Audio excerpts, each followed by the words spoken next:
बिस्मिल्लाहिर्रहमानिर्रहीम। आज की इस वीडियो में हम जो है बेसिक्स ऑफ इंग्लिश को डिस्कस करेंगे। जो भी वन पेपर एग्जाम होता है, जनरल नॉलेज का एग्जाम होता है, उसके अंदर 20 मार्क्स की इंग्लिश लाजमी तौर पे आप लोगों की आती है। 20 नंबर की इंग्लिश। और ये एक ऐसा सब्जेक्ट है जो थोड़ा सा डिफिकल्ट है उन लोगों के लिए जो उर्दू मीडियम एजुकेशन जैसे हम लोगों ने हासिल की मोस्टली ने। और अब इंग्लिश के अंदर टोटल एक अडॉप्टेशन करना, वोकेबलरी आना, सिनोनिम्स, एंटोनिम्स, प्रेपोजिशन, तो यहाँ पे आके हम थोड़ा सा मुश्किल का शिकार हो जाते हैं। लेकिन ये रिक्वायरमेंट है कमीशन की तरफ से कि आपको इसको जो है कवर करना ही करना है। मैं आपको कुछ एग्जांपल्स, कुछ एडवर्टाइजमेंट्स दिखाता हूँ कि 20 मार्क्स की इंग्लिश हर पेपर के अंदर किस तरह से लाजमी आती है। सबसे पहले हम बात कर लेते हैं एएसएफ, एडी और इंस्पेक्टर की। आप देखिएगा यहाँ पे इनकी जो है रिक्वायरमेंट 100 मार्क्स का जो पेपर होना है उसमें 20 मार्क्स की इंग्लिश है। और जैसा कि आप में से बहुत से लोगों ने अप्लाई किया हुआ है एएसएफ असिस्टेंट डायरेक्टर और इंस्पेक्टर की सीट पे, जिसका टेंटेटिवली एफपीएससी कोई फाइनल डेट नहीं देता, ऑटोनोमस अदारे हैं ये, लेकिन टेंटेटिवली एक्सपेक्टेड डेट आप लोगों की अप्रैल या मई का मंथ है जिसमें आपका ये एग्जाम होना है। इसमें आप देखें आपकी 20 मार्क्स की इंग्लिश है। अच्छा, ये देखिएगा, एक सीट है, वैसे मैं आपकी नॉलेज के लिए बता रहा हूँ, जूनियर सिविलियन लेबर ऑफिसर, ये लॉ के स्टूडेंट्स की सीट थी। उसका आप देखिएगा सिलेबस, पार्ट 1 20 मार्क्स की इंग्लिश। नेक्स्ट देखिएगा, मेडिकल ऑफिसर की सीट है, एमबीबीएस डॉक्टर्स की, पार्ट 1 इंग्लिश 20 मार्क्स। मींस आप जिस मर्जी सीट पे अप्लाई कर लें, वन पेपर एमसीक्यू एग्जाम से रिलेटेड, आपकी 20 मार्क्स के इंग्लिश के एमसीक्यूज आने ही आने हैं। मिनिस्ट्री ऑफ डिफेंस में भी, आईएसआई में जिन लोगों ने अप्लाई किया, पेपर आ रहा है, उसमें 20 और इवन मोर देन 20 मार्क्स के भी आपके एमसीक्यूज उसके आ सकते हैं। फिर आप डिफरेंट सब्जेक्ट से तल्लक रखते हैं, आप लोग जो हैं कोई अ, जो है किसी का सब्जेक्ट पाकिस्तान स्टडीज है, किसी का केमिस्ट्री है, कोई इंजीनियर है, कोई इस्लामिक स्टडीज से है, कोई मैथमेटिक्स से है, और लेक्चरार के ऊपर आप लोगों ने अप्लाई किया। यहाँ पे फीमेल लेक्चरार की एक सीट की एग्जांपल है, लेकिन लेक्चरार मेल भी आप लगा लें एफपीएससी में, चाहे सीट हो। ये देखिएगा, पार्ट 1 इंग्लिश 20 मार्क्स। पार्ट 2 अगला जो 80 नंबर का होता है वो थोड़ा सा डेविएट कर सकता है, कि वो अगर सब्जेक्ट रिलेटेड है तो वो जारी बात है, एक लेक्चरर केमिस्ट्री के लिए अप्लाई कर रहा है तो 80 नंबर का उसका कोई वो जो है बीएड में से या पेडागोगी जिसको कहते हैं, या आप समझ लें कि किसी उसके सब्जेक्ट में से आ सकता है पेपर। आप लोगों ने किसी एएसएफ में अप्लाई किया, उसमें आपका Pakistan affair, Islamic studies, current affairs, mathematics है, साथ में हो सकता है वो कोई नया सब्जेक्ट डाल दे, एएसएफ एक्ट, जैसे कि एएसएफ एक्ट में से एमसीक्यूज आते हैं। लेकिन जो एक स्टैटिक सब्जेक्ट है सारे वन पेपर एमसीक्यूज का, वो इंग्लिश का सब्जेक्ट है जिसमें से 20 मार्क्स का पेपर आना है। ये देखिए, ये सिलेबस ऑफिशियल सिलेबस है, लेक्चरर फीमेल, और डिफरेंट सब्जेक्ट इसमें मेंशन है। और पार्ट 1 क्या है, 20 मार्क्स की इंग्लिश। तो बताने का मकसद ये कि आप लोगों को इंग्लिश के ऊपर ग्रिप हासिल करनी ही करनी है।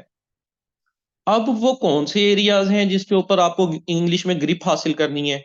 आया हम जो हैं कोई अंग्रेज तो है नहीं, या हमने कोई जो है मास्टर्स इन लिंग्विस्टिक्स या ग्रामर तो किया नहीं हुआ।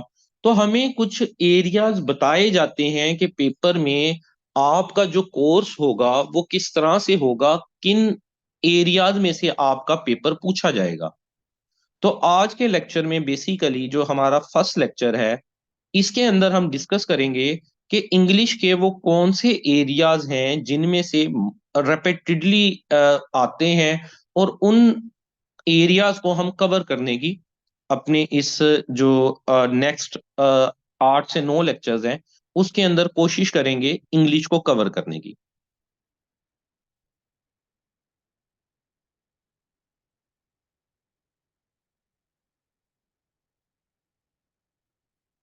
अब अगर हम इसको मजीद आगे डिवाइड करें कि किस तरह से जी आपका आता है इंग्लिश का पेपर, दो हम इसको मजीद दो हिस्सों में डिवाइड कर सकते हैं।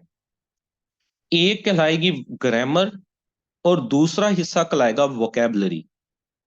ये जो ग्रामर वाला पार्ट है ये कंपैरेटिवली इजी पार्ट है। ये जो पहला पार्ट है जिसमें मैंने आपको बताया कि आपका पेपर में एमसीक्यूज आते हैं, और आगे मैं आपको हर जो है वो पार्ट के एमसीक्यूज, पास पेपर के ओरिजिनल एमसीक्यूज भी दिखाता हूँ। इसमें से आपका ग्रामर का पोर्शन जो है वो तो आप जो है अगर अच्छे से तैयारी करें, मेहनत करें, तो 8 से 10 दिन के अंदर इजीली कवर कर सकते हैं। और दूसरा पार्ट होता है वोकेबलरी, जिसमें आपके सिनोनिम्स, सिमिलर वर्ड्स वो आपसे पूछता है, एंटोनिम्स जो अपोजिट वर्ड्स हैं वो आपसे पूछता है, ईडियम्स मुहावरे, ठीक है, वो आपसे पूछ लेता है, एनोलॉजीज कंपैरिजन करना होता है, ये आगे चल के हम देखते हैं, वो इस तरह की चीजें पूछ लेता है। तो इस पार्ट को थोड़ा सा आपका टाइम टेकिंग पार्ट होता है, ये ऐसा नहीं है कि आप फौरी तौर पे इसको कवर कर पाएंगे। इसको आपको थ्रू जो है प्रैक्टिस में आप लोगों को वोकेबलरी की फाइल्स भी प्रोवाइड करूंगा, और उसका इंशाल्लाह हम टेस्ट भी लेंगे, ठीक है। और एक रूटीन आपको सेट करनी है अपनी, आपने कुछ डेली के वर्ड्स अपनी वोकेबलरी के अंदर जो है इन्वॉल्व करते जाने हैं, शामिल करते जाने हैं। वोकेबलरी एक ऐसी चीज है कि ऐसा नहीं हो सकता कि आप एक दिन बैठे और बहुत सारी वोकेबलरी याद कर लें। ह्यूमन ब्रेन की एक कैपेसिटी होती है, उस कैपेसिटी के मुताबिक आप मखसूस वर्ड्स ही एक दिन में याद कर सकते हैं, उस से ज्यादा वर्ड्स एक आम इंसान याद नहीं कर सकता जो एक एवरेज कैलिबर का बंदा होता है, ठीक है। तो हम इन सारे पोर्शंस को जो है वो कवर करेंगे। तो ग्रामर के अंदर देखें तो पार्ट ऑफ स्पीच का होता है, टेंस आपको आने चाहिए, कंडीशनल सेंटेंसेस एक पोर्शन है, बहुत एमसीक्यूज इसके आते हैं, एक लेक्चर के अंदर कवर होने वाला टॉपिक है, और आप 2 से 3 नंबर इंग्लिश के इजीली कर लेते हैं। प्रेपोजिशन है, सब्जेक्ट वर्ब एग्रीमेंट है, और सेंटेंस टाइप है। ये भी सेंटेंस टाइप्स किस तरह की होती हैं, कॉम्प्लेक्स, कंपाउंड, सिंपल टाइप के सेंटेंस होते हैं। पेपर में एक दो एमसीक्यूज इसके भी लाजमी पूछे जाते हैं जो इंग्लिश का आपका पेपर होता है। तो ग्रामर को इजीली कवर किया जा सकता है, और हम इसको 1 बाय 1 लेक्चर के थ्रू साथ साथ कवर करते जाएंगे। और जो वोकेबलरी रिलेटेड पार्ट है जो कि थोड़ा सा डिफिकल्ट होता है स्टूडेंट्स के लिए, और वैसे जो मेडिकल के स्टूडेंट हैं और जो इंजीनियर्स होते हैं उसके लिए मुश्किल नहीं होता। उन्होंने जब एंट्री टेस्ट दिया होता है ना, तो वहां पे वो पूरी जीआरई की एक वोकेबलरी याद करते हैं। अब वो उन्होंने चूंकि याद की होती है, तो उनके लिए अब वोकेबलरी को दोबारा से याद करना इतना मुश्किल नहीं होता, सिर्फ उन्होंने पॉलिश ही करना है चीजों को। लेकिन जो आर्ट्स के स्टूडेंट होते हैं, या हम में से जो उर्दू मीडियम के पढ़े हुए स्टूडेंट होते हैं, उसके लिए ये थोड़ा सा टफ टाइम देता है। लेकिन कोई भी चीज प्रैक्टिस के जरिए आपकी इम्प्रूव की जा सकती है, ठीक है। आप उसको आप डेली बेसिस पे अगर कुछ वर्ड्स याद करें, जैसा कि मैं आपके साथ सेंड करूंगा, और उसका हम टेस्ट भी लिया करेंगे, तो आपका ये पोर्शन भी कवर हो जाएगा। अब हम क्या करते हैं, 1 बाय 1, ये जो मैंने आपको ग्रामर वाला पोर्शन बताया, पहले इस पोर्शन के मैं आपको पास पेपर की एग्जांपल के किस तरह के क्वेश्चन पेपर में पूछे जाते हैं, और फिर इन्हीं जो टॉपिक्स मैंने आपके सामने लिखे हैं इनके ऊपर मेरे लेक्चर्स होंगे। डेली बेसिस पे एक लेक्चर होगा, एक चीज को हम प्रॉपरली कवर किया करेंगे। और फिर वोकेबलरी में आपको दिखाता हूँ कि वोकेबलरी पास पेपर में वो किस तरह से पूछता है आप लोगों से, और हम इसको किस तरह से कवर करेंगे।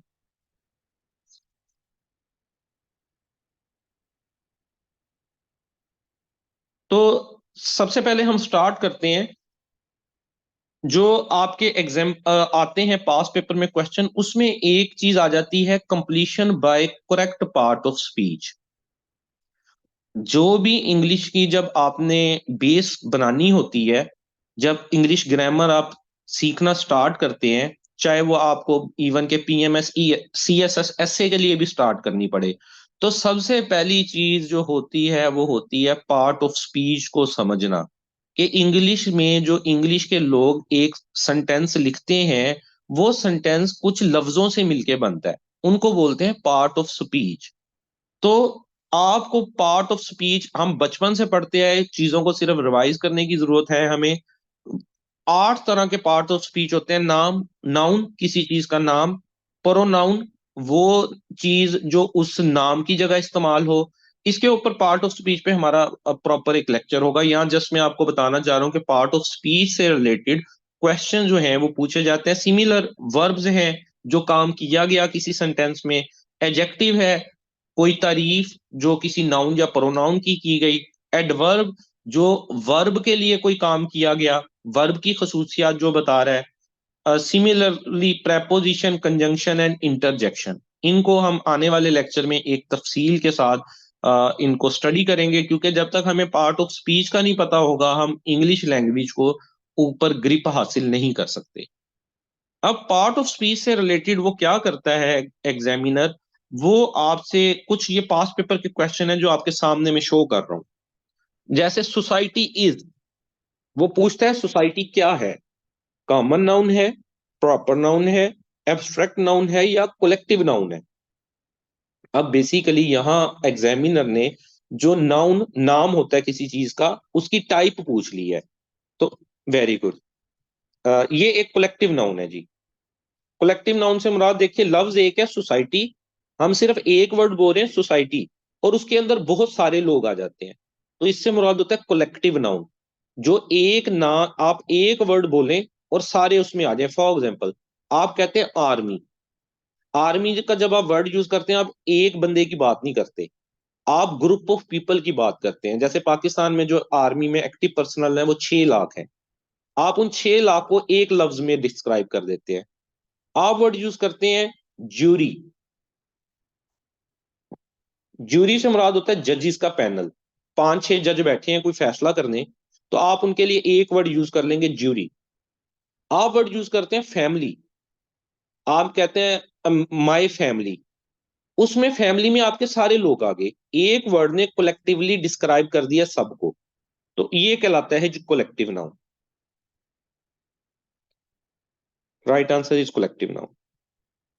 Secondly, a noun that is not touchable, ऐसा नाउन जिसको हम टच नहीं कर सकते, वो क्या कहलाएगा? वो ऐसी चीजों के नाम जिनको हम छू नहीं सकते, वो जी कहलाते हैं एब्स्ट्रैक्ट नाउन। हाँ जी। ये नाउन को हम दो तरीके इस तरह भी डिवाइड कर सकते हैं, जिन चीजों को हम छू सकते हैं वो कंक्रीट नाउन कहलाते हैं। फॉर एग्जांपल आपके इस वक्त रूम में कोई चीजें अगर मौजूद हैं, कोई आपके चेयर मौजूद है, कोई टेबल मौजूद है, कोई जो है वॉल है, दीवार मौजूद है, इर्द गिर्द ऐसी चीजें जिनको आप छू सकते हैं, वो कहलाएंगे आपके कंक्रीट नाउन। और एब्स्ट्रैक्ट नाउन होंगे वो जिन चीजों को आप छू नहीं सकते। राइट, आप सही कह रहे हैं। इमोशंस, फीलिंग्स, लव, ठीक है, एंगर, गुस्सा, इनको आप छू नहीं सकते, ये ऐसे नाउन जो हैं वो एब्स्ट्रैक्ट नाउन कहलाते हैं। सिमिलरली नेक्स्ट देखिए, ये पास पेपर का क्वेश्चन है, identify the part of speech for the underlined word in following sentence. वो हमें कह रहा है कि ये नीचे एक सेंटेंस दिया हुआ है, उसके अंदर उसने एक वर्ड को अंडरलाइन किया हुआ है, आपने बताना है वो लफ्ज किस कैटेगरी से तल्लक रखता है। जो 8 कैटेगरीज हैं उनमें से किस से तल्लक रखता है। अब देखिए जुमला क्या है, the weather is very cold. उसने यहां हमसे पूछ लिया कि मुझे बताओ वेरी क्या चीज है यहाँ पे। आया कि वो एडवर्ब है, एडजेक्टिव है, कंजंक्शन है या नन ऑफ दीज है। अब हम ये जो पार्ट ऑफ स्पीच है इनको थारोली कवर करेंगे एक लेक्चर में, जिसमें मैं आपको इनकी टाइप्स और सारी चीजें डिटेल्स बताऊंगा। यहाँ जस्ट मैं आपको एग्जांपल्स और पास पेपर में दिखा रहा हूँ कि वो पार्ट ऑफ स्पीच पूछता कैसे है। तो जो वेरी है वो एक एडवर्ब है। एडवर्ब ऐसे वर्ड को कहते हैं जो वर्ब के मीनिंग को एनहांस करता है। किसी सेंटेंस में कोई काम किया गया हो ना, उसके मीनिंग को एनहांस करे तो ऐसा वर्ड एडवर्ब कहलाता है। तो यहाँ पे ये एक थोड़ा सा एडवांस लेवल का आप कह लें कि एमसीक्यू है, पिछले वाले बिल्कुल ही सिंपल थे। तो वेरी का वर्ड जो है वो एज ए एडवर्ब यूज हुआ है यहाँ पे। इनको कैसे हमने जज करना होता है एक सेंटेंस में, जैसे आप देखिए ये पूरा फिक्र है ना, आप at the end of the lectures आप एनेबल होंगे कि आप बता सकें दिस किस कैटेगरी से तल्लक रखता है, वेदर किस कैटेगरी से तल्लक रखता है, वाज, वेरी, कोल्ड। आप इन 1 2 3 4 5 के 5 वर्ड का इंशाल्लाह आप बता सकेंगे कि ये हर वर्ड कौन सा पार्ट ऑफ स्पीच है?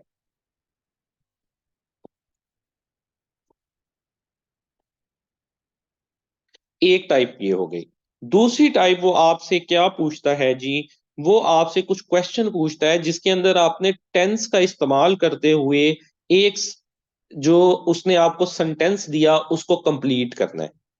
टेंसेस हमारी बहुत बड़ी एक मसला बना रहा है हम लोगों के लिए कि टेंसेस, हालांकि टेंसेस इतने मुश्किल हैं चीजें नहीं जितना हम लोगों ने इनको बनाया हुआ है। टोटल 12 टेंस होते हैं, उनको इजीली कवर किया जा सकता है।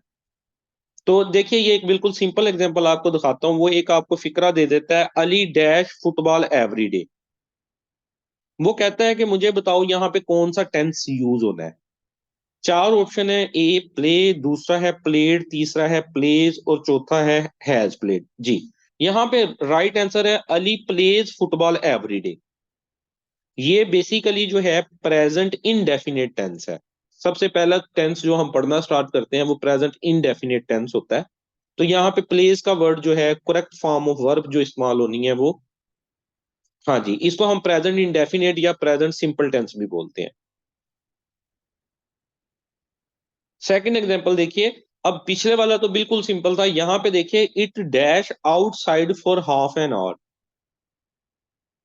अब जो जिन लोगों को टेंसेस आते हैं उनको पता है जहां पे फॉर का वर्ड यूज हो जाए और टाइम का जिक्र हो, वो टेंस जो है कहलाता है परफेक्ट कॉन्टिन्यूस। ये basically present perfect continuous tense है। इसकी पहचान हमें यहां से होती है जहां पे फॉर या सिंस का लफ्ज इस्तेमाल हो जाए और साथ टाइम का जिक्र किया गया हो। हाँ जी, आप ठीक कह रहे हैं बिल्कुल। तो ये जो है इसका right answer has been healing ही है।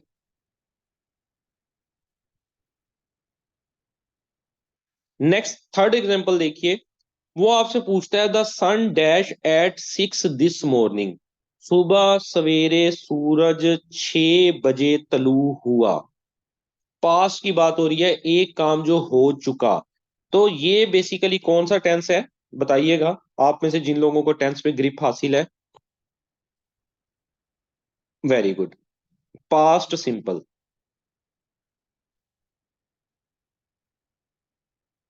पास्ट सिंपल टेंस में हमें वर्ब की दूसरी फॉर्म यूज करनी होती है। तो बेसिकली राइज की दूसरी फॉर्म है रोज। यहां उसने ना सिर्फ आपसे ये टेंस का भी पूछ लिया, बल्कि यहाँ पे उसने आपका ये नॉलेज भी चेक कर लिया कि क्या आपको वर्ब की फॉर्म्स आती हैं। जैसे हम पढ़ते हैं गो वेंट गोन, ईट एट ईटन। अब यहाँ बेसिकली राइज की दूसरी फॉर्म इस्तेमाल होनी थी। यहाँ आपको ये भी पता होना चाहिए कि राइज की दूसरी फॉर्म रोज होती है। अब उसने अरोज का वर्ड भी दे दिया और रेज्ड का वर्ड भी दे दिया। तो ये चीजें आपको कैसे इन पे ग्रिप हासिल होती है, थ्रू प्रैक्टिस। न्यूज़पेपर पढ़ा करें, ठीक है, जो मैं आपको बड़ी दफा रिकमेंड करता हूँ, डॉन न्यूज़पेपर। उसको पढ़ा करें, आपके करंट अफेयर्स तैयार हो जाते हैं, आपकी वोकेबलरी तैयार हो जाती है, आपकी डिस्कशन पावर इंक्रीज हो जाती है। काफी सारे फायदे हैं एक सिर्फ न्यूज़पेपर पढ़ने के इंग्लिश का। घर पे ना भी लगवाएं न्यूज़पेपर, आप लोग आजकल ग्रुपों के अंदर जो हैं वो वर्ड मीनिंग के साथ, ट्रांसलेशन के साथ, वोकेबलरी के साथ जो हैं वो आए होते हैं न्यूज़पेपर। तो अगर आपने कोई ग्रुप न्यूज़पेपर से रिलेटेड ज्वाइन करना है तो वो मैं आपको लिंक दे दूंगा, तो आप वो भी ज्वाइन कर लें, जहाँ पे आपको ट्रांसलेशन, इसके अलावा word meaning, synonym, antonym daily की डेली बेस पे भी प्रोवाइड हो जाया करेंगे।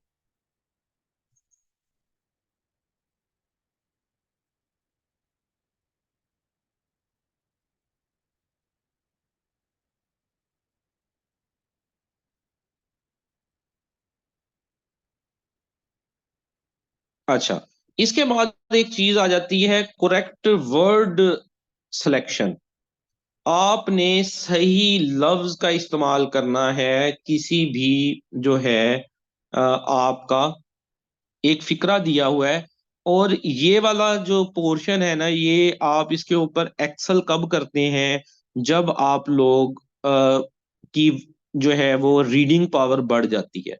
ये वाले क्वेश्चन बाकी क्वेश्चन से थोड़े से मुश्किल नोयत के होते हैं। जस्ट देखिए किस तरह वो कहता है, he said good dash to his friend. ये मैंने सबसे पहली एग्जांपल तो बहुत आसान दी होती है ना मैंने, ताकि आप लोगों की अंडरस्टैंडिंग के लिए। इतना आसान 16 ग्रेड 17 ग्रेड के पेपर में आता नहीं है। 11वें ग्रेड का 9वें ग्रेड का पेपर हो वहां वो पूछता है। अगली जो हार्ड एग्जांपल है इसके बाद में आपको दिखाता हूँ। ही said good by two his friend. अब वो बेसिकली यहाँ पूछ रहा है कि कौन सा बाय लफ्ज यूज होना है। तो गुड बाय असल में कैसे हम लिखते हैं, गुड और बाय ऐसे लिखते हैं जी। यहाँ पे ये करेक्ट वर्ड था। ये तो बिल्कुल एक सिंपल एग्जांपल थी ना, कि आपने नीचे वाले वर्ड्स में से करेक्ट वर्ड को चूज करना है। ये देखिए अब, food air and water are dash for life. जो आपकी खुराक है, पानी है, हवा है, वो हमारी जिंदगी के लिए क्या है, जरूरी है। अब एडिक्वेट का मतलब भी तकरीबन जरूरी में आ जाता है। इनफ, नीडिड, असेंशियल, ऑलमोस्ट चारों लफ्ज करीब करीब का मायने दे रहे हैं। But you have to select the correct one that fits the most appropriate meaning. आपको यहाँ ऐसा लफ्ज चूज करना है जो सबसे ज्यादा बेहतरीन मीनिंग दे एक सेंटेंस का। तो यहाँ जो है सबसे ज्यादा जो गिवन ऑप्शंस में से, आपने गिवन ऑप्शंस में देख रहे हैं, अपनी मर्जी से तो आप वहां नहीं ना लिख सकते। Essential, food air and water are essential for life. या पास पेपर का क्वेश्चन है, यहाँ पे आपको असेंशियल का वर्ड यूज करना है। नेसेसरी अब उसने ऑप्शन में दिया नहीं हुआ। अब एमसीक्यू के पेपर में आप अपनी मर्जी से पांचवा ऑप्शन तो बना नहीं ना सकते। इन्हीं चार में से असेंशियल का मतलब नेसेसरी की टर्म में आ जाता है। लेकिन इन वर्ड्स में जो है ना बड़ा बलीक लेवल का, बहुत बरीक, बलीक होता है बिल्कुल बरीक किस्म की कोई चीज होना, फर्क है। वो फर्क आपने अंडरस्टैंड करना है।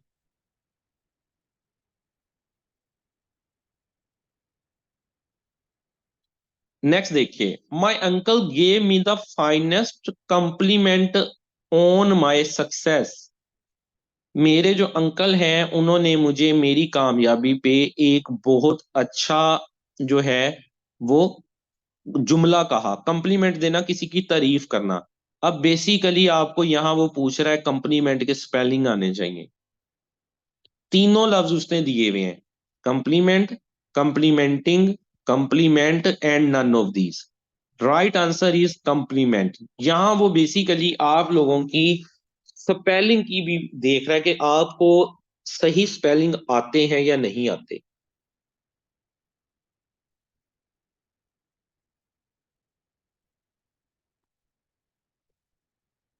इसके बाद जी नेक्स्ट जो है पार्ट आपका, वो है कंप्लीशन बाय प्रेपोजिशन। आपने प्रेपोजिशन के जरिए जो है सेंटेंस को फिल करना होता है, करेक्ट प्रेपोजिशन। और ये जो पोर्शन है सबसे इंपॉर्टेंट पोर्शन है। एक दिन मैं पास पेपर्स का एनालिसिस कर रहा था। अच्छा, पास पेपर में इंग्लिश में ना एग्जामिनर बाउंड नहीं है कि वो आपको हो सकता है 20 नंबर के 20 नंबर के प्रेपोजिशन ही दे दे। उसकी मर्जी है, वो चाहे तो 20 नंबर की 20 नंबर की वोकैबलरी दे दे। एग्जामिनर की मर्जी है, वो चाहे तो 20 के 20 नंबर सेंटेंस करेक्शन के आपको दे दे, पार्ट ऑफ स्पीच आइडेंटिफाई के दे दे। आप लोगों के साथ पास पेपर शेयर होंगे, आप उसके अंदर देखेंगे कि ट्रेंड एग्जामिनर की मर्जी का है। तो हमारे पास ऑप्शन नहीं है कि किसी चीज को तैयार करें और किसी चीज को तैयार ना करें। जो हमारे सामने मैंने आपको पीछे सिलेबस में ऑप्शन दिखाए उन सबको ही हमें तैयार करना पड़ेगा। इवन के आपका पेपर समटाइम दो बैचेस में होता है, क्योंकि आजकल एप्लीकेंट्स की तादाद ज्यादा है, तो बहुत ज्यादा लोगों ने अप्लाई किया होता है। एक ही सीट है, फॉर एग्जांपल असिस्टेंट डायरेक्टर की, एक पेपर सुबह में होता है और असिस्टेंट डायरेक्टर की सीट का ही पेपर शाम में होता है। तो ऐसा भी देखने में आया है कि सुबह वाले पेपर में 20 के 20 नंबर प्रेपोजिशन के दिए हुए हैं, शाम वाले पेपर में 20 के 20 नंबर वोकैबलरी के दिए हुए हैं। अब मैं जो एनालिसिस कर रहा था पेपर्स का पिछले 8 से 10 सालों का, वहां मैंने देखा कि जो सबसे ज्यादा पोर्शन, जो सबसे ज्यादा बार चीज पूछी जाती है पेपर में, दैट इज प्रेपोजिशन। 17 ग्रेड के पेपर में वोकेबलरी और प्रेपोजिशन, ये दो पार्ट जो हैं वो मोस्ट रेपिटेडली ज्यादा मिकदार में पूछे जाते हैं। वैसे एक बैलेंस पेपर जो होता है उसमें होना ये चाहिए कि 10 नंबर की वो आपसे ग्रामर पूछे और 10 नंबर की वो आपसे वोकेबलरी पूछे। उस 10 ग्रामर के अंदर उसको मजीद उसको डिवाइड करना चाहिए। सेंटेंस स्ट्रक्चर, सिमिलर जो है आपका जो है tenses, complex and compound tenses. और अब जो मैंने न्यू ट्रेंड देखा है, पेपर एग्जामिनर ना सारे पोर्शंस को टच करता है। वोकेबलरी 5 नंबर के वो आपसे एंटोनिम पूछे, 5 नंबर के वो आपसे सिनोनिम पूछे, जो एक बैलेंस पेपर होना चाहिए। लेकिन पाकिस्तान है, यहाँ पे एग्जामिनर की मर्जी है वो किस मूड में बैठा है पेपर बनाते हुए, वो हर तरह से कोई भी चीज आपको दे सकता है। तो जो ज्यादा ट्रेंड है पेपर में, वो प्रेपोजिशन का ट्रेंड सबसे ज्यादा है। आप पास पेपर्स में देख भी लीजिएगा। और ये वो पॉइंट है जो सबसे ज्यादा वीक भी हमारा है। हमारा आमतौर पे जो सबसे ज्यादा वीक पॉइंट होता है ना, वो होता भी प्रेपोजिशन का है। आप एक अपने मोबाइल के अंदर ऐप इंस्टॉल कर लें, ग्रामरली। ये एक आर्टिफिशियल इंटेलिजेंस बेस्ड ऐप है। आप जब भी इंग्लिश में चैटिंग करते हैं, आप कोई लेटर टाइप करेंगे, आप ये अपने मोबाइल में भी इंस्टॉल कर सकते हैं और अपने लैपटॉप में भी इंस्टॉल कर सकते हैं। आपका अगर काम है कोई टाइपिंग का, या आप कोई लेटर टाइप करते हैं, कोई असाइनमेंट बनाते हैं, या मोबाइल के अंदर भी इंग्लिश में कोई बात करते हैं, किसी को रिप्लाई देते हैं, तो ये ऑटोमेटिकली नीचे आपकी गलतियां बता देगा आपको कि आपकी ये मिस्टेक्स हैं, इनको करेक्ट कर लें। आपने स्पेलिंग गलत लिखे हैं, ये आपको स्पेलिंग सही बता देगा। फ्री ऑफ कॉस्ट है, इसकी मतलब कोई आपको पैसे भी नहीं भरने होते। तो ये प्ले स्टोर पे भी अवेलेबल है, लैपटॉप के ऊपर भी आप कर सकते हैं। इसको आप काइंडली इंस्टॉल कर लीजिए। और उसको इंस्टॉल करने के बाद आप जब कोई लेटर टाइप करें या कहीं इंग्लिश में कोई मैसेज टाइप करें, आप देखेंगे कि मोस्ट ऑफ द टाइम आपकी जो गलती होगी वो आप प्रेपोजिशन की ही गलती कर रहे होंगे। हम प्रेपोजिशन की एग्जांपल्स देखते हैं। प्रेपोजिशन ये जो है कुछ वर्ड होते हैं जो कि किसी भी सेंटेंस में उसके सेंटेंस का टोटल मीनिंग ही चेंज कर देते हैं। छोटे छोटे वर्ड हैं, in, to, on, at, after, with, लेकिन ये क्या करते हैं, एक सेंटेंस का पूरा मतलब ही चेंज कर देते हैं। फॉर एग्जाम्पल, मैं एक सेंटेंस कहता हूं, the book is on the table. किताब जो है वो टेबल के ऊपर पड़ी है। The book is on the table, बाकी फिक्रा सेम रहने दें। The book is under the table कर दें, ऑन की जगह अंडर लगा दें, बाकी सारी चीजें सेम है, पूरा मफहूम चेंज नहीं हो गया। The book is under the table, किताब मेज के नीचे पड़ी हुई है। आप इसको और चेंज करें, the book is in the table कर दें, इसका मतलब यह है किताब मेज है, उसमें कोई दराज है, उसके अंदर पड़ी हुई है। The book is present in the table. ठीक है। तो आप देखेंगे छोटा सा वर्ड है लेकिन वो फिक्रे का टोटल मायने ही चेंज कर रहा है। तो इसीलिए इसकी इतनी अहमियत है पार्ट ऑफ स्पीच में। टोटल 8 टाइप के पार्ट ऑफ स्पीच है ना इंग्लिश लैंग्वेज में।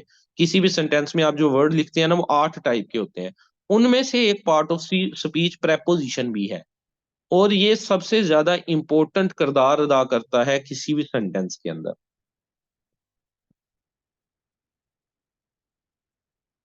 ये देखिए, पास पेपर के क्वेश्चन है। I saw him jump dash the wall. मैंने उसको दीवार के ऊपर से छलांग लगाते हुए देखा। अब 4 ऑप्शन है, ओवर, एट, ऑन या नन। तो राइट आंसर इज ओवर। दीवार के ऊपर से जंप लगानी हो ना, और विदाउट उसको टच किए, तो ओवर का वर्ड यूज होता है। दीवार के ऊपर से छलांग लगाई है, एट द वॉल नहीं होगा, ऑन द वॉल नहीं होगा। Right answer is over the wall. Next second देखिए example, this cloth is inferior dash that. तो यहां जो प्रेपोजिशन यूज होना है वो होना है टू का। This cloth is inferior to that. अब ये आप एक चीज देखिएगा, आप जो शुरू में आपको इंग्लिश की प्रैक्टिस जब करते हैं ना, तो आपको थोड़ी सी मुश्किलात पेश आती हैं, कुछ रूल्स आपको याद रखने पड़ते हैं, प्रेपोजिशंस के भी कुछ रूल्स हैं। लेकिन जब आप एक चीज में एडवांस लेवल में हो जाते हैं ना, तो इंग्लिश खुद आपको बोल के बताती है। इसकी एग्जांपल ऐसे है, आप नई नई बाइक सीखें या गाड़ी सीखें ना, तो आप वो प्रॉपर एक ABC, एक्सीलेटर, ब्रेक और क्लच, इसको ऐसे दबाना है, इस तरह से दोनों हाथों से पकड़ना है, इतने RPM पे पहला गियर लगाना है, क्लच ऐसे छोड़ना है, आपको प्रॉपर रूल्स के तहत उसको करते हैं। लेकिन जब आप थोड़े से पुराने होते जाते हैं, आपकी ड्राइविंग स्किल्स बढ़ती जाती हैं, फिर आप एक हाथ से मोबाइल सुन रहे होते हैं, दूसरे से चीजों को हैंडल कर रहे होते हैं, गाड़ी भी चलाई जा रहे हैं, मोबाइल भी है, चीजें भी देखी जा रहे हैं, पानी भी पीते जा रहे हैं, और आपको कोई रूल रेगुलेशंस का वो नहीं। क्यों? आपकी ग्रिप हासिल हो गई है। सिमिलरली इंग्लिश में भी ऐसे आपको प्रेपोजिशन जब शुरू में सीखने होंगे ना, तो आपको प्रॉपर तैयार करना पड़ेगा, इनके रूल्स सीखने होंगे। उसके बाद जब आपकी तैयारी हो जाएगी ना प्रॉपर, तो जब आप सेंटेंस पढ़ेंगे, सेंटेंस आपको खुद बोल के बताएगा कि मेरे साथ this cloth is inferior to that ही लगना है, विद डैट या बाय डैट लग ही नहीं सकता। आप जब फिक्रा पढ़ेंगे, आपके अंदर से खुद आवाज आएगी कि यार टू डैट ही होता है। लेकिन वो उसी सूरत में है जब आपने प्रॉपर तैयारी की होगी, इंग्लिश को टाइम दिया होगा। वरना कभी आपको लगेगा यार विद भी सही लग रहा है, यार टू भी ठीक लग रहा है, यार बाय भी ठीक लग रहा है, तो none of the above option भी आपको कंफ्यूज कर देगा कि यार this cloth is inferior, of, from, for, सारी प्रेपोजिशन आपके दिमाग में घूम रहे होंगे कि यार असल लगना क्या है यहाँ पे। वो चीज कब कवर होगी? जब आप लोग प्रॉपरली इसको टाइम देंगे, स्टडी करेंगे और न्यूज़पेपर पढ़ेंगे। न्यूज़पेपर्स पढ़ने से आपको वहां पे अनकॉन्शियस माइंड में चीजें आती जाएंगी आपके कि यार इंग्लिश प्रॉपर ऐसे लिखते हैं। फाइल्स पढ़ेंगे, प्रेपोजिशन के रूल्स सीखेंगे, तो ये चीज आपकी इंशाल्लाह जो है वो कवर हो जाएगी।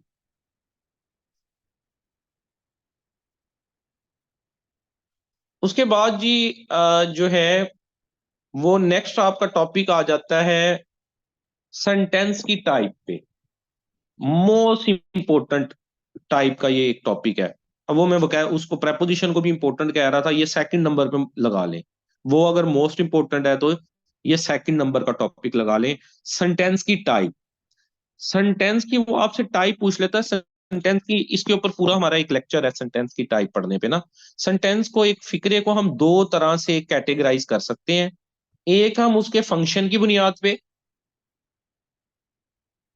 डेक्लेरेटिव है, एम्पीरेटिव है, इंटेरोगेटिव है या एक्सक्लेमेटरी है, कि उसका फंक्शन क्या अदा कर रहा है। वो आप एक फिक्रे में कोई सवाल कर रहे हैं, या आप कोई हुक्म दे रहे हैं, या आप जो है कोई इमोशन जाहिर कर रहे हैं, ये सेंटेंस की एक प्रॉपर टाइप होती है, जिसको हम बोलते हैं फंक्शन की बेस पे उसको स्ट्रक्चर करना। तो आपको वो एक सेंटेंस दे देता है और वो पूछ लेता है कि इन चार में से ये किस टाइप का है। ऑप्शन भी चार ही होते हैं, सेंटेंस की टाइप्स भी चार हैं फंक्शन के अकॉर्डिंग। सिमिलरली स्ट्रक्चर की बुनियाद पे भी सेंटेंस चार टाइप के होते हैं। सिंपल हो सकते हैं, कंपाउंड हो सकते हैं, कम्प्लेक्स हो सकते हैं या कंपाउंड कम्प्लेक्स हो सकते हैं। अब ये प्रॉपर इनकी डेफिनेशंस हैं, इनको समझने के कंसेप्ट्स हैं, जिसके ऊपर हमारा पूरा एक लेक्चर होगा। यहाँ मैं आपको कुछ जो है सिर्फ क्वेश्चंस दिखाता हूँ कि पास पेपर में किस तरह से जो है ये क्वेश्चन आए हुए हैं।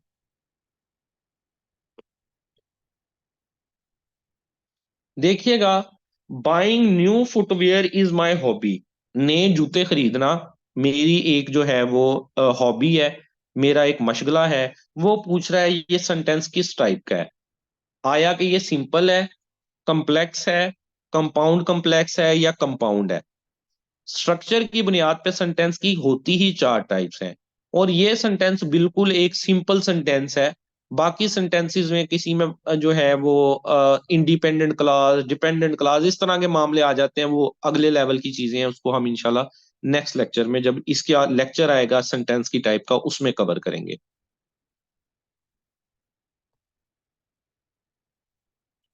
नेक्स्ट देखिए, after finding out that he bought a used shirt, he went to the store to return in.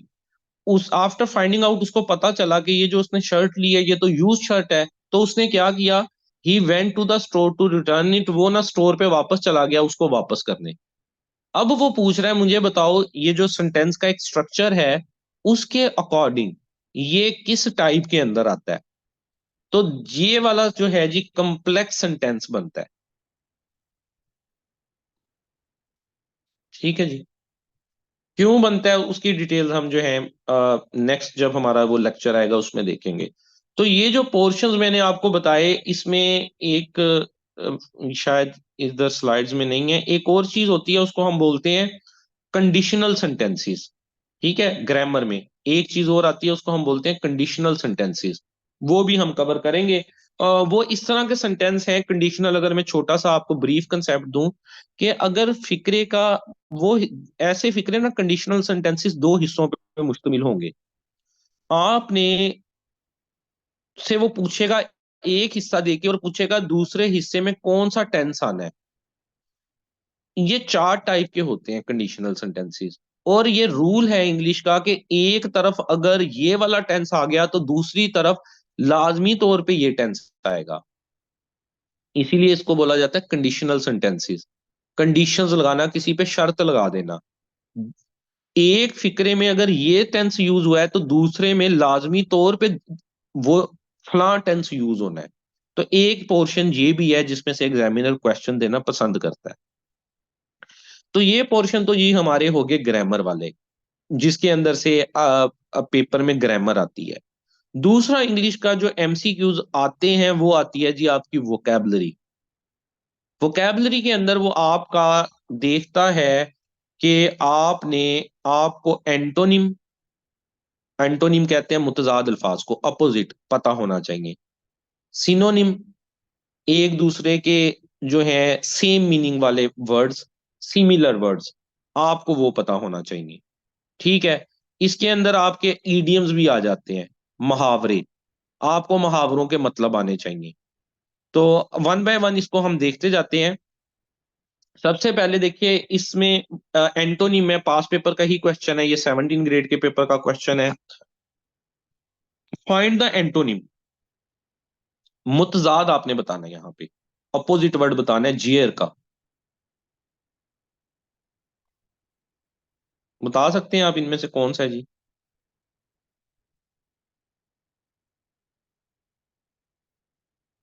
We must not jeer at others. Jeer का मतलब होता है किसी के ऊपर तनकीद करना, किसी को छेड़ना। अब नीचे ऑप्शन देखिए, टांट का क्या मतलब है, किसी को टांट करना, छेड़ना।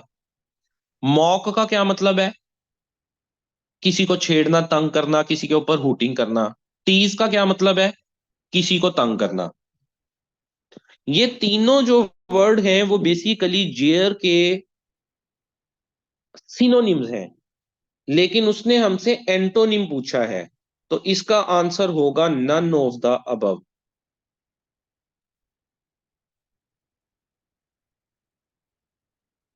क्योंकि ऊपर वाले तीनों वर्ड सेम मीनिंग देते हैं जो जेयर के मीनिंग है। ये तीनों इसके सिनोनिम है। सिनोनिम से मुराद सिमिलर वर्ड्स। जबकि यहाँ एग्जामिनर ने क्वेश्चन आपको क्या दिया था, find the antonym, opposite word बताओ मुझे जेयर का। तो वो इन ऑप्शन में था ही नहीं, तो इसका आंसर आता था नन ऑफ द अबव।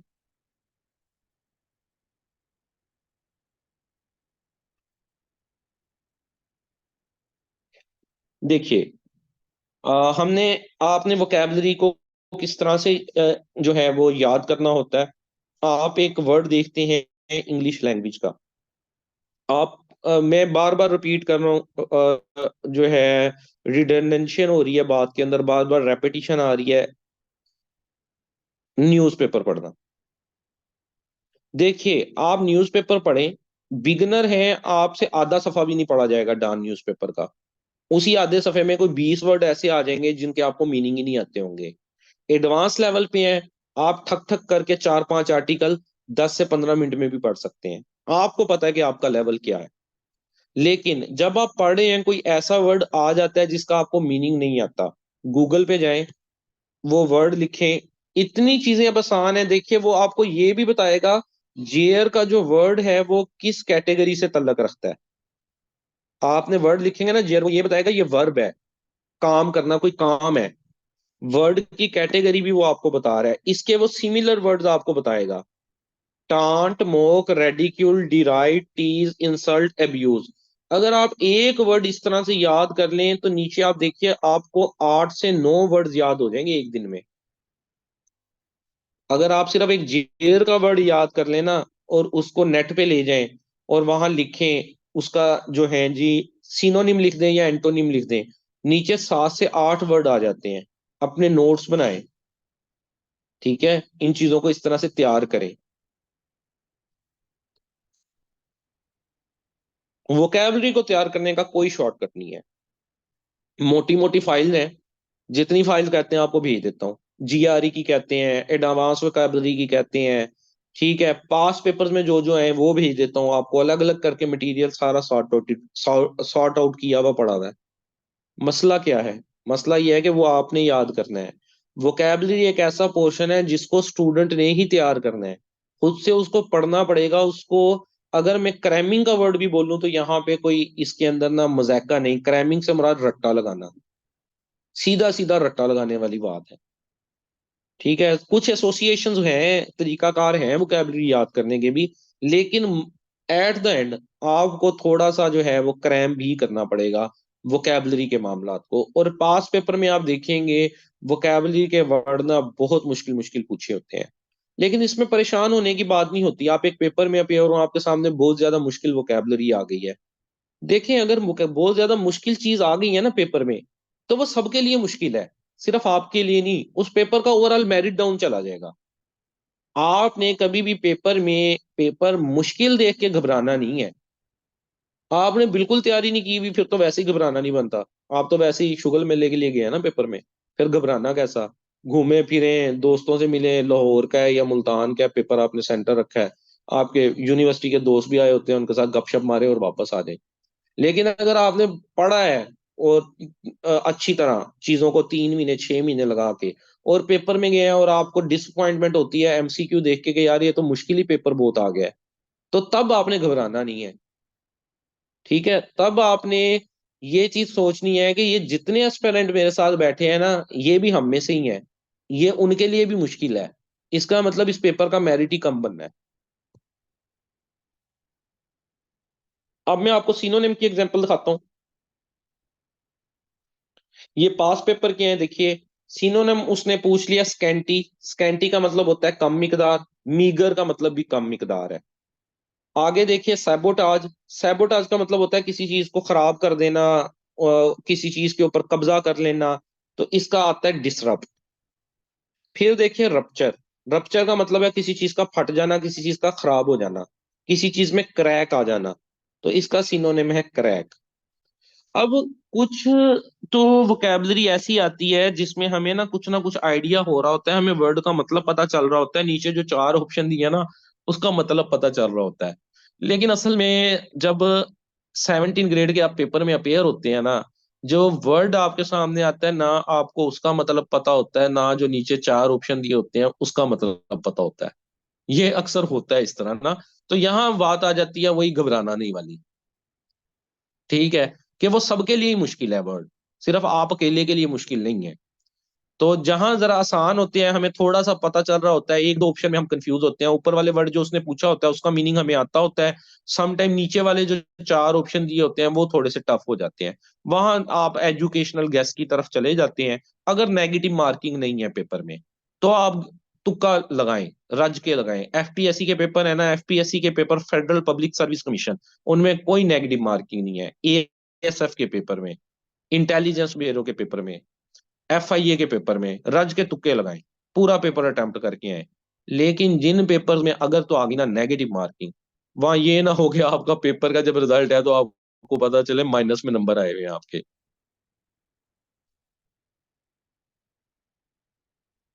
वो इसकी एग्जांपल आपको एक बताता हूँ। एक बंदा कहता है कि ना उसने अपना मैनेजर रखा होता है, कारोबार ना लोगों को पैसा दे के उधार और सूद उनसे वापस लेना है। तो वो जब साल बाद हिसाब करता है ना, तो 45 लाख रुपया उसने कारोबार में लगाया होता है, जब हिसाब करते हैं तो पता चलता है 46 लाख का नुकसान हुआ हुआ है। मालक अपने अकाउंटेंट को बुला लेता है, कहता है यार 45 लाख मैंने लगाया और नुकसान 46 लाख का क्यों हुआ है? वो कहता है जी 45 लाख हमने लोगों को उधार दिया था, और जब उधार वो वापस लेने जाना था तो 1 लाख ना आने जाने के खर्चों और उसके अंदर लग गया। मतलब लगा 45 46, तो पेपर में ऐसा ना हुआ हो कि पेपर हो 100 नंबर का, उसमें से कुछ नंबर आने की बजाय आपका जब रिजल्ट है तो पता चले माइनस में आपके जो है वो नंबर आए हुए हैं। ये उन सूरतों में जिनके अंदर पेपर में नेगेटिव मार्किंग है। ठीक है जी। तो उसके बाद जी एक पोर्शन आपका आ जाता है इंग्लिश ईडियम्स का। बस ये हमारी जो है कंक्लूडिंग स्लाइड्स है, आखिरी स्लाइड है। ईडियम से मुराद होता है मुहावरा।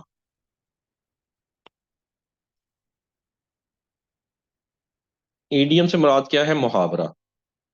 मतलब ये वो वर्ड होते हैं कि जो दिखने में कोई मतलब दे रहे हो, अगर आप उनका उर्दू तर्जमा करें ना, once in a blue moon, नीले चांद में एक दफा, इसका मतलब तो ये बन रहा है ना। लेकिन उनका जो हिडन मायनी है वो कुछ और हो, ऐसे वर्ड्स को हम बोलते हैं मुहावरे उर्दू में, और इंग्लिश में बोलते हैं ईडियम्स।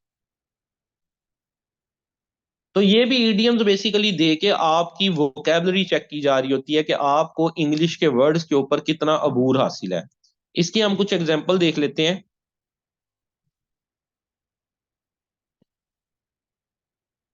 पास पेपर का ये देखें स्क्रीनशॉट लिया हुआ है। पहला आप देखिएगा कि ये आपके कमेंट्स क्यों यहाँ पे ऑफ हुए हुए हैं?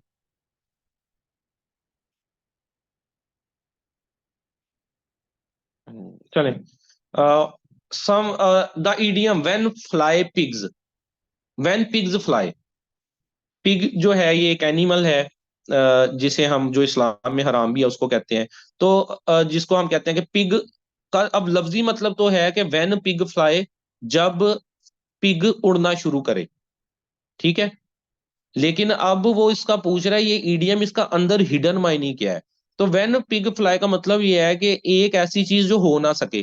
पिग फ्लाई नहीं कर सकते, बर्ड्स ही फ्लाई करते हैं ना। तो इसका मतलब होगा something that will never happen, एक चीज जो कभी ना हो सके।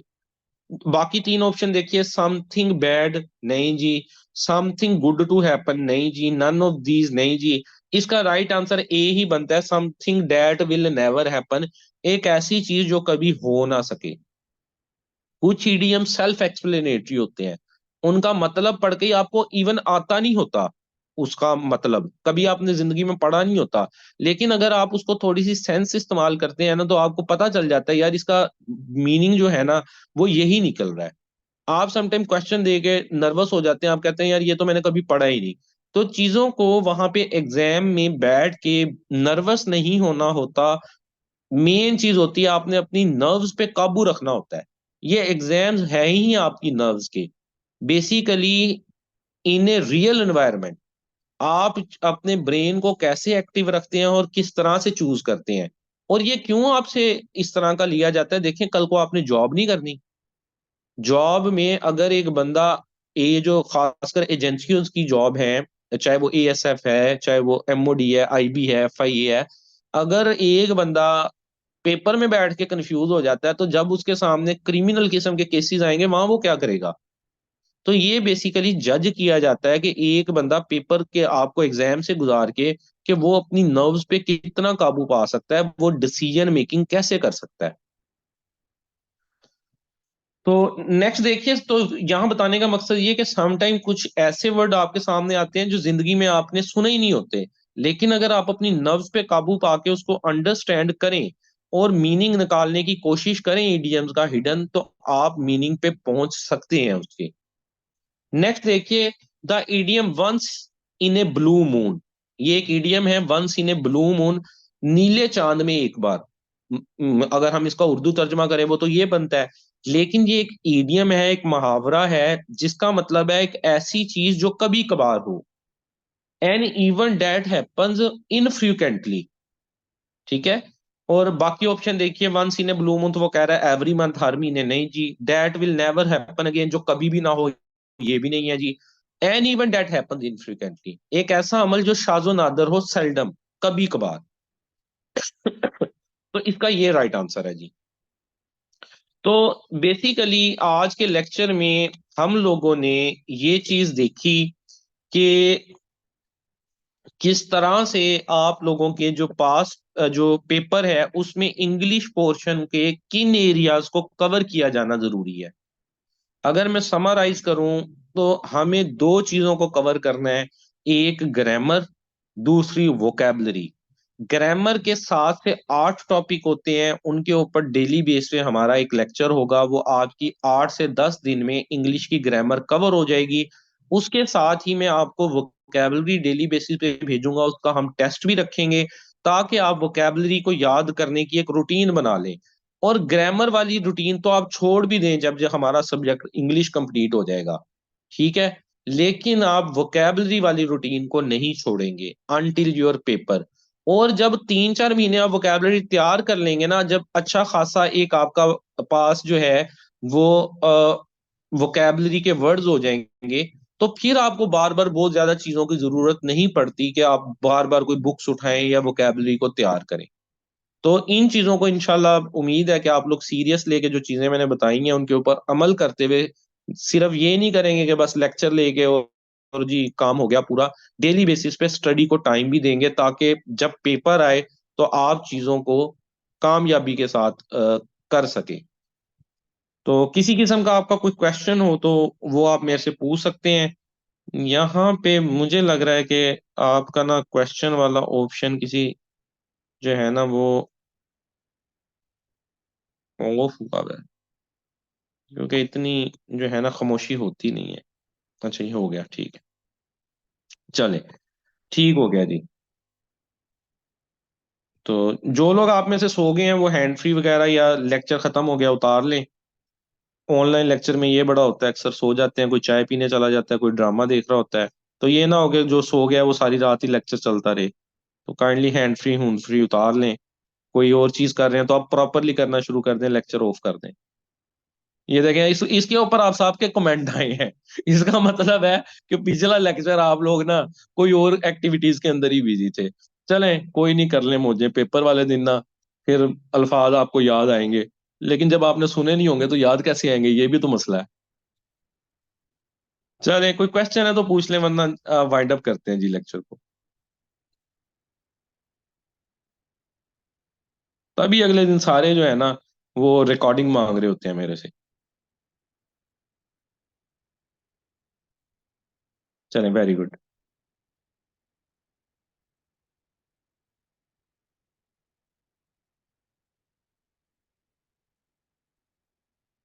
चलें इंशाल्लाह, नहीं इंशाल्लाह आप लोग जो है ना कामयाबी करें।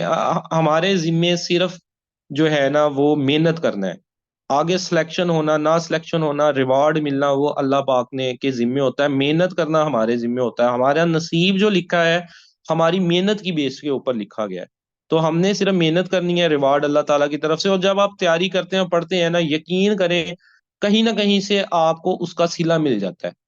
हम किसी और तरफ सोच के करते हैं, लेकिन किसी ना किसी वे में आपको उसका सिला मिल के रहता है। ये पक्का बिलीफ है मेरा, और आप भी इस बिलीफ को जो है ना वो अपने अंदर इनगल्फ कर लें।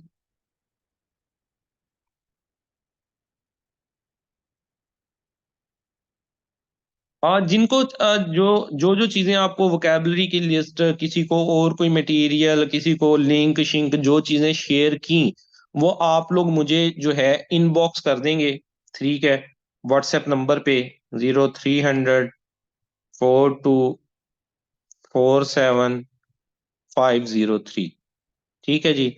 और वो चीज दे देंगे, क्योंकि आप में से हर बंदे की पढ़ने की कैपेसिटी अलग होगी। ग्रुप में जो मैंने मटेरियल भेजना है वो मैंने भेजना है एक एवरेज पर्सन को अपने सामने रख के, ना बिलो लेवल ना बहुत अंडर जो है हाईली लेवल बंदे को।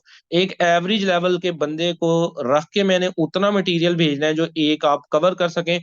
कोई एक्स्ट्रा माइल जाना चाहता है, किसी को कोई बुक चाहिए, कोई मटेरियल चाहिए, कोई वोकेबलरी चाहिए, कोई पास पेपर एक्स्ट्रा चाहिए। मैं अगर ग्रुप में एक पेपर भेज रहा हूँ, उस बंदे की कैपेसिटी है रोज की 3 पढ़ने की, आप मुझे इनबॉक्स करें, मैं से 3 पेपर ले लें। किसी बंदे की कैपेसिटी है वो कहता है मैं वोकेबलरी के रोज के अगर आपको 30 या 40 वर्ड भेजता हूँ, कोई कहता है नहीं मैं रोज का 100 याद कर सकता हूँ, मुझे इनबॉक्स करें वो चीज ले लें। ये चीजें डायरेक्ट ग्रुप में मैं नहीं भेजूंगा। क्योंकि फिर वो बाकी लोगों के माइंड के ऊपर प्रेशर आ जाता है जब वो ये चीज देखते हैं कि बाकी सारे तो इतना इतना याद करें और मैं कहाँ खड़ा हूँ, डीमोटिवेशन हो जाती है। ठीक है जी। तो चलें, बेहतर हो गया जी। मेरा ख्याल मजीद आपका क्वेश्चन कोई नहीं है। ओके जी, अल्लाह हाफिज।